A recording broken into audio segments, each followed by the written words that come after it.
Assalamualaikum warahmatullahi wabarakatuh. Kita melanjutkan materi masih berkaitan dengan elektromekanik ya. Di minggu lalu kita bahas terkait sistem elektriknya, kemudian sistem mekaniknya, sekarang sistem elektromekanik. Dari namanya saja, ini berarti gabungan antara elektronik dan mekanik ya. Nah, contoh yang paling mudah ya kita sering temui yaitu pada DC motor ya, motor DC. Motor DC magnet permanen ya. Nah, di motor DC kalau kita buka ya, nanti akan terlihat ada kumparan, ada kumparan. Biasanya ada dua macam ya, ada dua macam. Ada yang kumparannya itu di sini ya, di samping gitu ya. Ada yang kumparannya di tengah, di bagian yang berotasi. Nah, yang paling banyak kita temui biasanya kumparan yang ada di tengah ya. Jadi yang bagian berotasi, yaitu kumparannya di sini dia.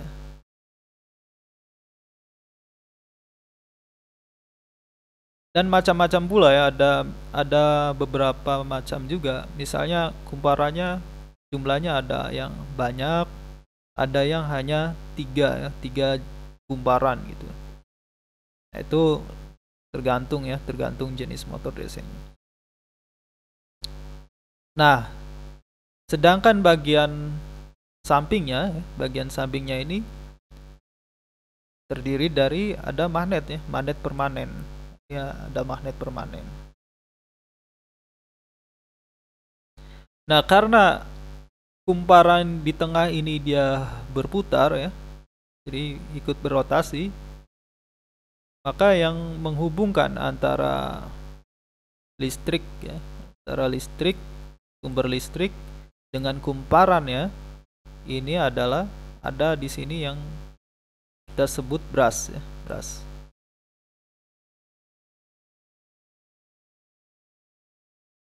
Nah, untuk tipe motor yang kumparannya di tengah ya, ini kita perlu brush.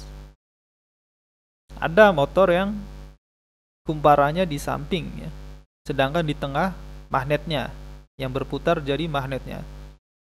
Nah, kalau kumparannya di samping, maka kita tidak perlu brush ya. Kita tidak perlu yang bagian yang menghubungkan ke yang berotasi gitu ya. Nah, yang tanpa brush biasanya kita sebut sebagai motor brushless ya, motor brushless. Yang sering kita temui di mungkin kalau kita lihat drone ya, drone itu menggunakan motor yang brushless ya. Memang nanti ada kelebihan dan kekurangan masing-masing gitu ya. Nah, kita bahas yang brush ya, yang menggunakan brush. Nah, karena dia harus berotasi ya, bagian tengahnya ini. Karena kumparannya berotasi, maka perlu brush ya untuk menghubungkan.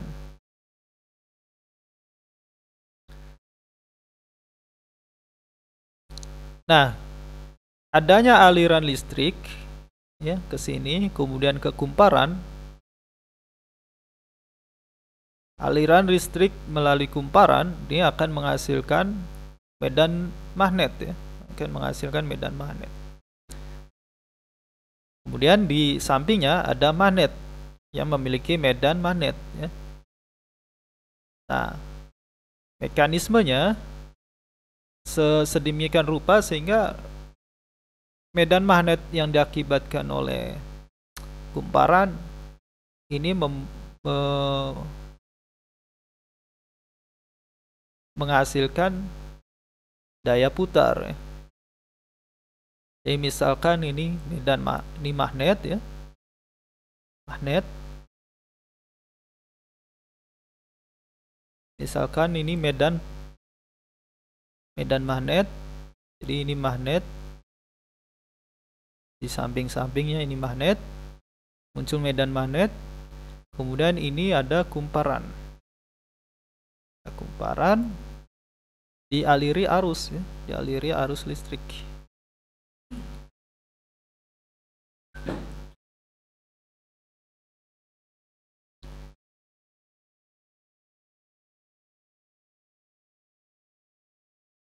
Nah, kemudian nah karena ada medan di sini, kemudian di sini ada arus listrik ya, arus listrik. Maka muncul gaya ya, muncul gaya magnet ya, gaya magnet. Kemana arah gaya magnetnya? Ya, tegak lurus antara B dan I ya. Ya, misalnya ini arusnya ke sini, B-nya ke sana gitu ya.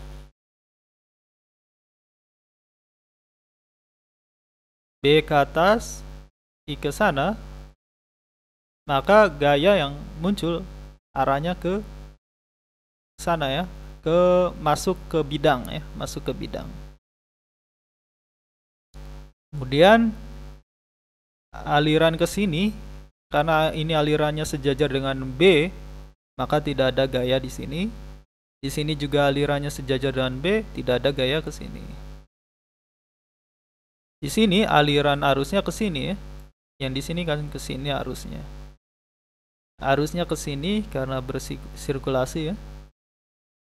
Nah, arus yang ke sini dan medan ke sini, maka akan menghasilkan gaya ke sini, gaya ke sini, keluar bidang ya. Ini masuk ke bidang, ini keluar bidang.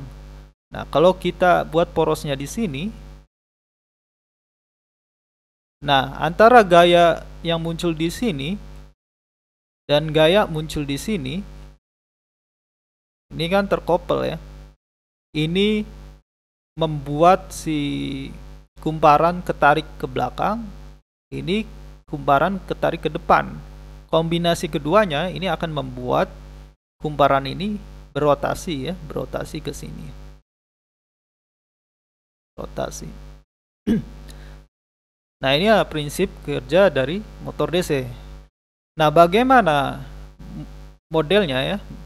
Kalau kita ingin membuat model matematisnya, yang jelas di sini ada dua jenis. Pertama, sistem elektriknya itu sendiri, karena di sini ada listrik. Kemudian ada sistem mekaniknya, karena di sini melibatkan struktur mekanik. Ya. Nah, pertama kita ingin memodelkan torsi mekanik. Ya. Kira-kira torsi yang ditimbulkan oleh arus listrik ya, itu seberapa ya? Kalau kita amati di sini, gaya yang timbul itu akan sebanding dengan arus ya. Gaya yang timbul ini akan sebanding dengan arus listrik.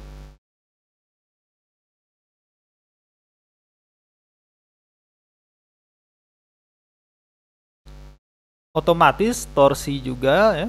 Torsi kan gaya dikali ini ya, lengan gaya. Lengan gayanya jari-jari. Nah, karena gaya sebanding dengan arus, maka torsi pun akan sebanding dengan arus. Sehingga kita bisa memodelkan hubungan antara torsi mekanik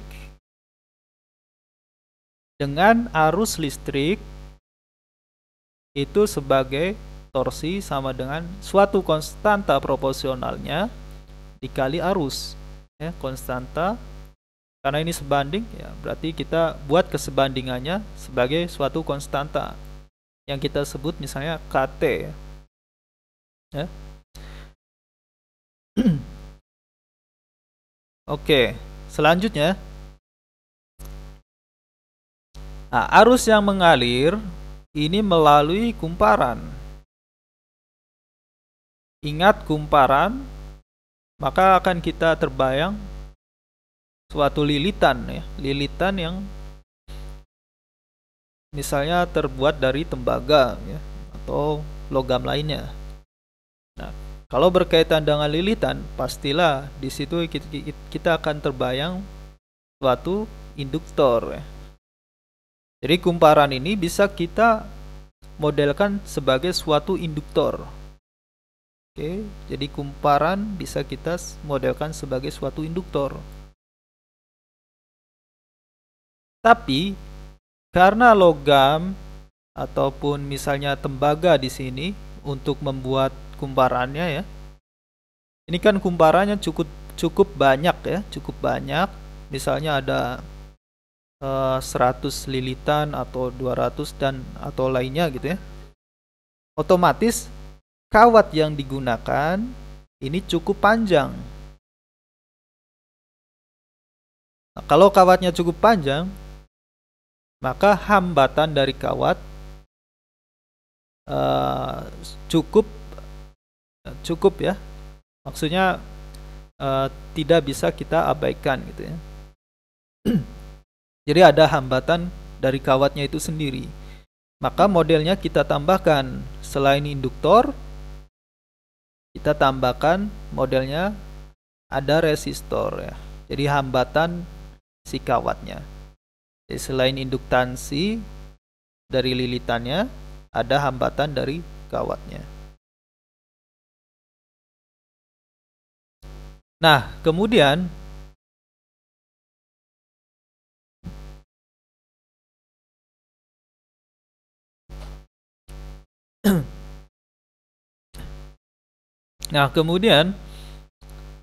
ingat kawat ini atau lilitan ini berada di dalam suatu medan magnet ya. Anggaplah ini kita tidak memiliki sumber dulu ya. Anggaplah kita tidak memiliki sumber listrik di sini. Oke. Nah, kalau kita putar motornya secara kita putar sendiri gitu ya, walaupun tanpa sumber, kita putar, maka si lilitan ini karena lilitan ini berada di dalam medan magnet, kemudian kalau kita putar, maka akan terjadi perubahan flux magnetik ya. Terjadi perubahan flux magnetik yang memasuki kumparan karena kita putar-putar gitu ya. Nah, perubahan flux magnetik ini tentu akan menghasilkan GGL induksi ya. Menghasilkan GGL induksi. Oke, jadi semua motor DC kalau kita putar ini akan menghasilkan GGL induksi ya. GGL induksi. Sehingga motor DC itu pasti ada selain kita kasih sumber dari luar, dia akan berputar. Nah, karena dia berputar, dirinya sendiri itu akan menghasilkan GGL sendiri gitu ya. Nah, GGL ini kita sebut sebagai EMF back ya. EMF back. GGL balik ya. Electromagnetic force back ya. Jadi GGL balik ya.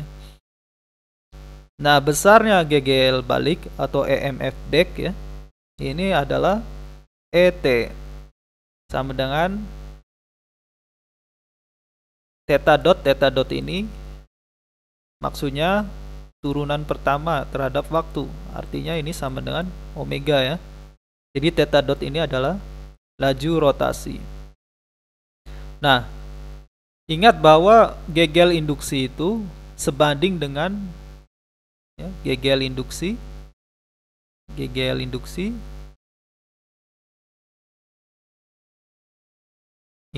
ya, ini akan sebanding dengan perubahan flux ya, laju perubahan flux D flux dt.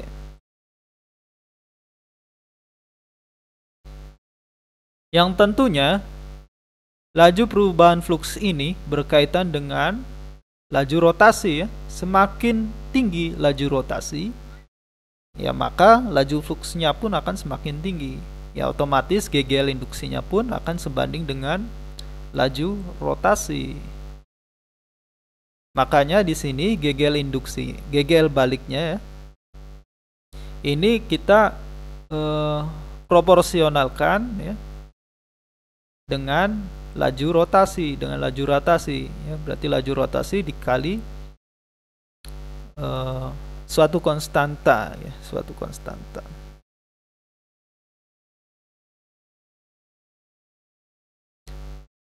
Nah, sehingga diagram elektriknya di sini kita tempatkan suatu GGL balik ya. Jadi GGL balik ini melawan arahnya dengan potensial yang kita berikan. Jadi di sini kita kasih tegangan, misalnya ini kasih tegangan 5 gitu ya. Arus mengalir ke sini. Maka muncul GGL balik ya. Di sini misalnya melawan kan, jadi misalnya di sini 1 volt gitu ya. Nah, maka sesungguhnya beda tegangan yang didapatkan oleh kumparannya itu ya 5 dikurang 1. Nah, ini karena di sini ada efek GGL balik ya. Oke, jadi model sederhana yang kita kembangkan di sini ada hambatan, ada induktansi, dan juga ada GGL balik. Oke, selanjutnya bagaimana dengan model mekaniknya? Model mekaniknya, pertama, jelas bahwa di sini benda ini bermassa, ya. Benda ini bermassa. Benda bermassa ketika dirotasikan, maka parameter yang kita perlukan adalah momen inersianya. Nah, sehingga di sini kita simbolkan di sini ada benda bermassa yang memiliki momen inersia J. Kemudian apa lagi? Kemudian di sini shaftnya ya, shaftnya ini tentu pasti bergesekan dengan ini ya, bagian luarnya ya. Di sini kan pasti bergesekan. Nah, gesekannya ini bisa kita modelkan sebagai damper ya. Sebagai peredam. Jadi gesekannya bisa kita modelkan sebagai peredam. Oke, jadi model lengkapnya, model elektromekanik dari motor DC adalah seperti ini. Ada bagian elektriknya, kemudian ada bagian mekaniknya. Nah, kita ingin tahu apa hubungan tegangan yang kita berikan ya. Jadi masukannya berupa tegangan, dan apa keluarannya. Tentunya kalau motor DC ya, kita selalu ingin melihat ya, biasanya kita ingin melihat laju rotasinya ya. Seberapa cepat motor DC itu berotasi. Jadi kita ingin tahu tegangan berapa ya, dia akan mengakibatkan laju rotasi berapa gitu ya.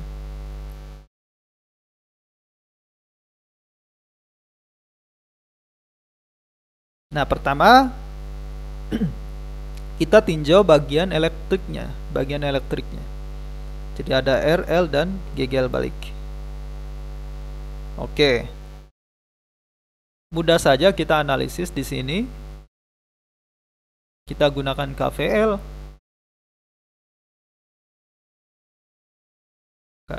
KVL ya. Hukum Kirchhoff terkait tegangan. Jumlah total tegangan ya, loop tertutup adalah 0 ya. Jadi pertama PT di sini. Kemudian di sini ada ET yang melawan VT, maka di sini ET minus. Kemudian tegangan yang diambil oleh R tentu saja R dikali I ya. Hukum Ohm.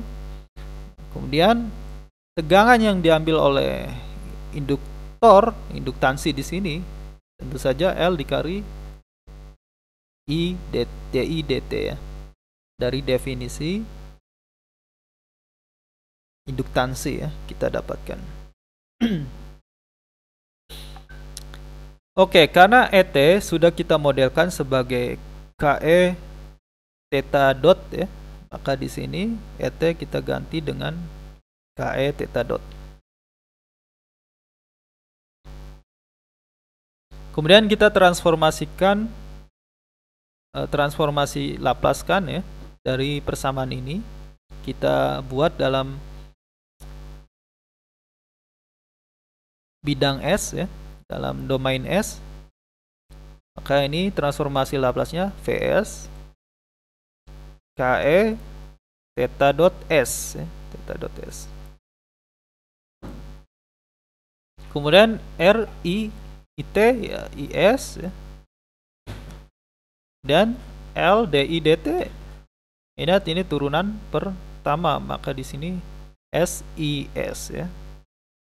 Dengan anggapan bahwa semua keadaan awalnya ya, jadi dengan anggapan I0 ini sama dengan 0 ya.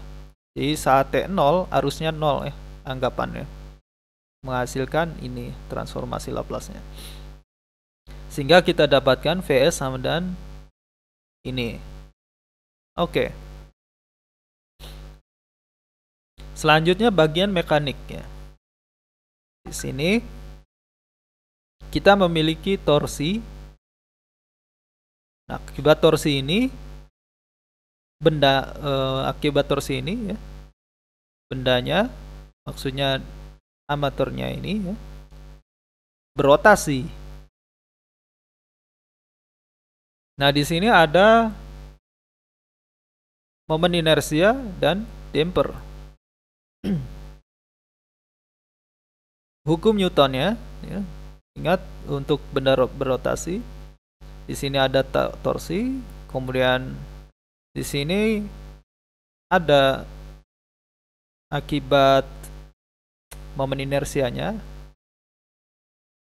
Kemudian di sini ada akibat dampernya. Ingat kembali hukum Newtonnya ya. Newton benda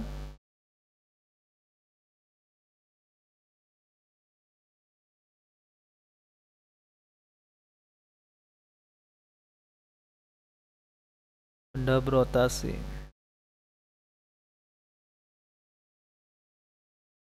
Mari.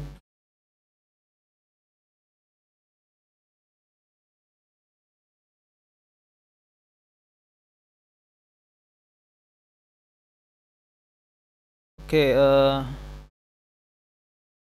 kalau kita mengingat hukum Newtonnya, sigma torsi ini sama dengan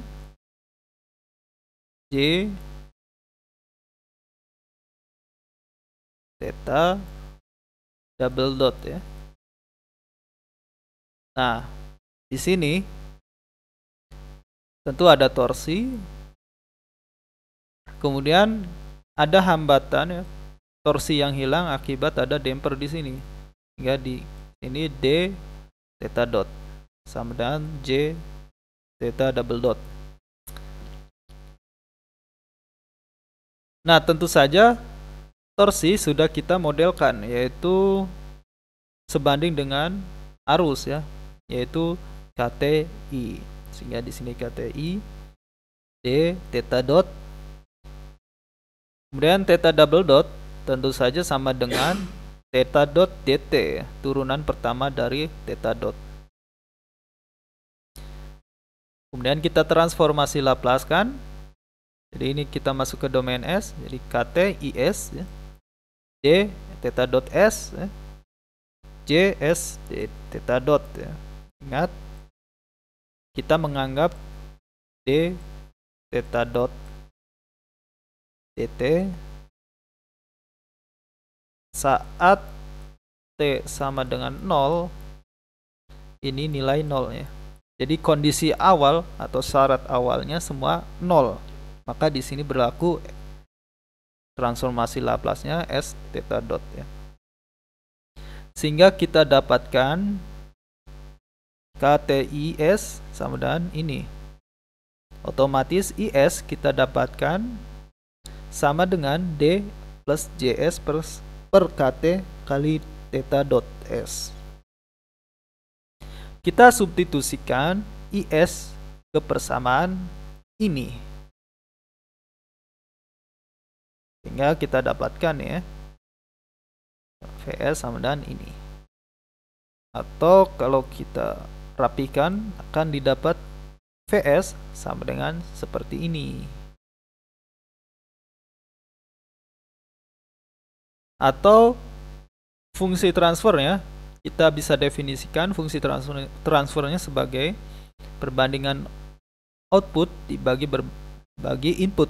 Nah, outputnya yang kita mau adalah laju rotasi ya, laju rotasi. Masukannya kita berupa tegangan. Kita dapatkan fungsi transfernya seperti ini. Nah, kalau kita perhatikan ya, di sini order 2 ya, order 2. Masih ingat ya, order 2 bagaimana bentuk umumnya?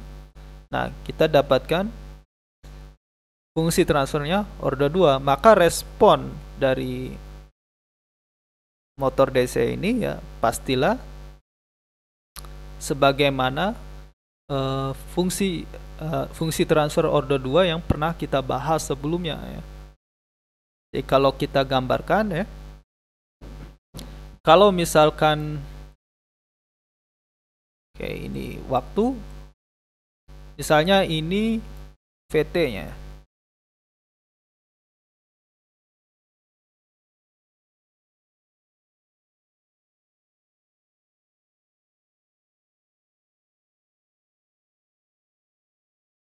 Misalkan VT-nya berupa fungsi step ya.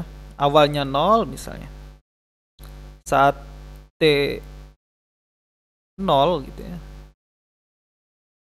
kita nilainya konstan.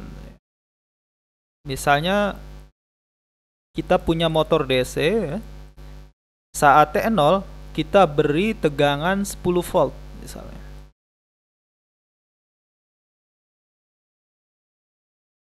Nah, bagaimana respon motor DC-nya?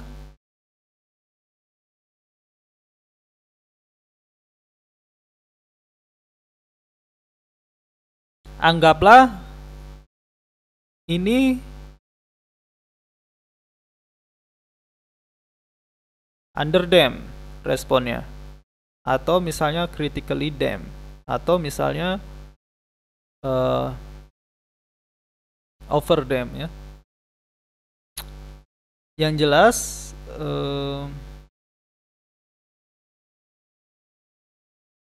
pasti ada damping ya, pasti ada damping ya. Karena di situ pasti ada gaya gesek gitu ya. Sehingga anggaplah misalnya respon order 2-nya ini adalah under damp ya, maka theta dotnya atau laju rotasinya atau laju rotasi saat 0 ya 0 ya, saat 0 ya 0. Saat tidak ada tegangan ya motornya juga enggak berputar.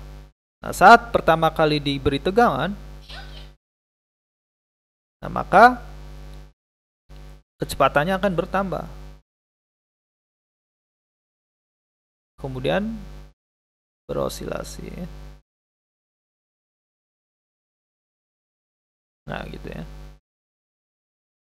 Nah, berapa kecepatannya? Ya, dia akan proporsional ya, proporsional.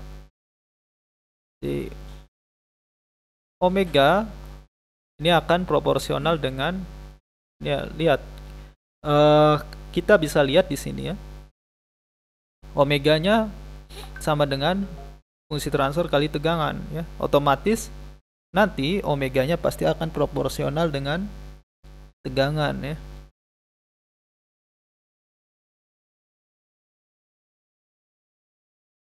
Jadi anggaplah, oke, mungkin biar lebih jelas ya.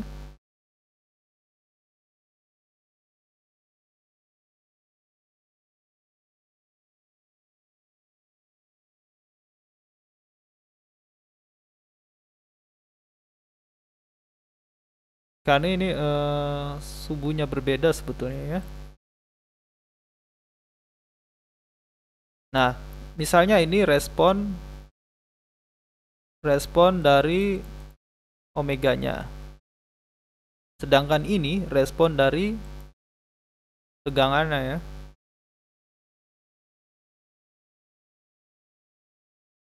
Misalnya kita kasih 10 volt misalnya. Nah, kemudian motor akan mulai berputar sampai stabil di putaran tertentu nilainya. Ya, anggaplah misalnya dia berputar di 20 ya, 20 RPS misalnya. Rotasi per detik.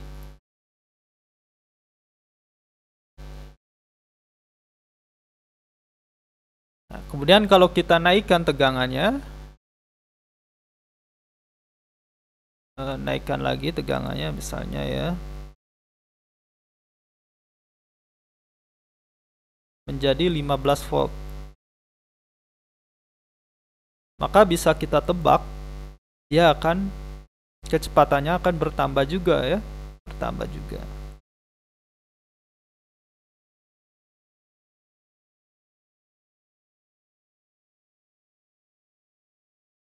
Kecepatannya sekitar misalnya berapa?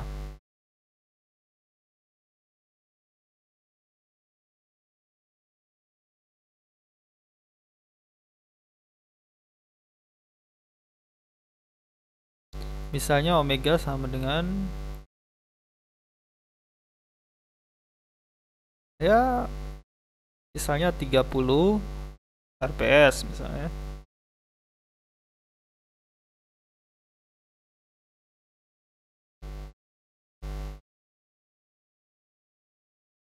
Oke, jadi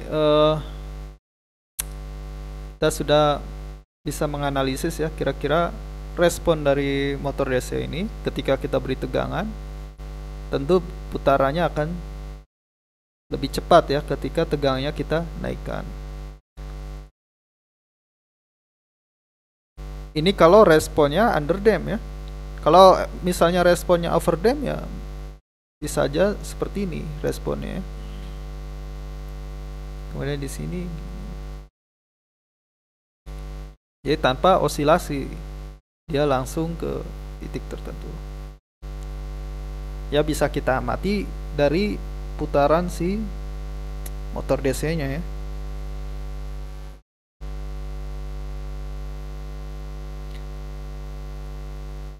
Nah, karena tegangan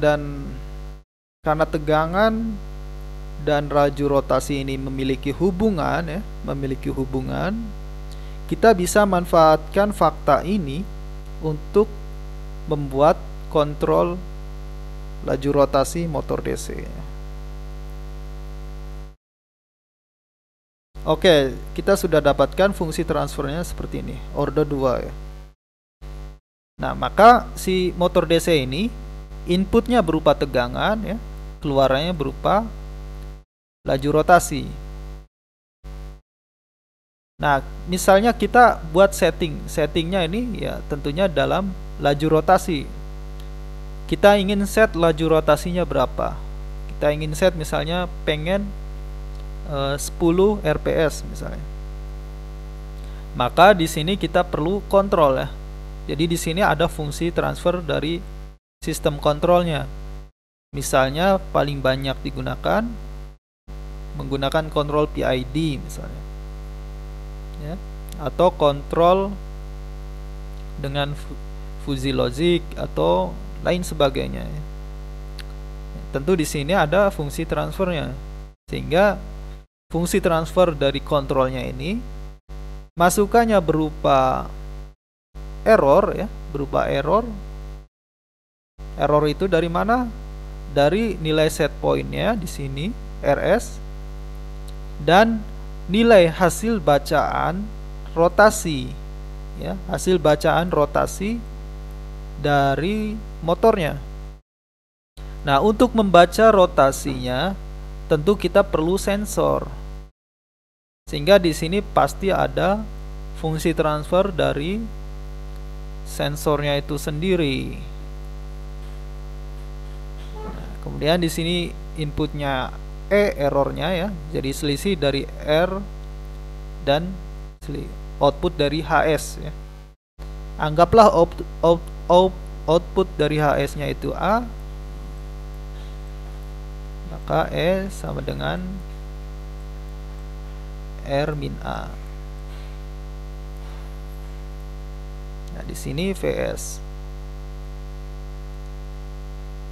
Nah, kalau kita totalkan maka fungsi transfer dari secara keseluruhan ya, theta dot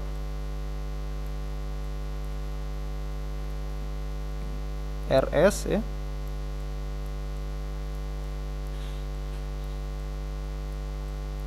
sama dengan ini dikali ini ya, CS YS dibagi 1 ditambah CS GS kali HS ya.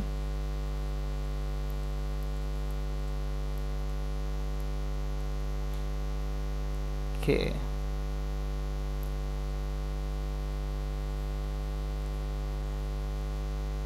Oke, untuk materi elektromekanik ya sudah selesai. Terima kasih.